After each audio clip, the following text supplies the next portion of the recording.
खर तर या दिवशी मराठवाडा मुक्त झाला तो रजाकारापासून। या मुक्तीसाठी अनेकांनी आपलं रक्त सिंचन केलं आणि या मराठवाड्याला मुक्त केलं। रजाकार गेले, पण आपण रजाकारी विचारातून मुक्त झालो का, हा एक मोठा विषय। रजाकारी विचार म्हणजे कोणते? रजाकार काय करायचे तर लोकांना त्रास द्यायचे। मग आमच्यात पण आणखी काही रजाकार जिवंत आहेत का, ते जरा आपण शोधलं पाहिजे।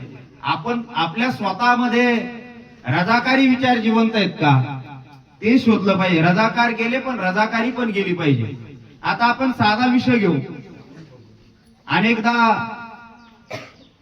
आपल्यातला रजाकार जिवंत होतो आणि तुमचं साधं सिग्नल असेल ते सिग्नल आपण तोडतो, विरुद्ध साईडना गाडी चालवतो, दुसऱ्याला त्रास होईल असं वागतो आणि आपण आपल्याच धुंदीत वागत असतो।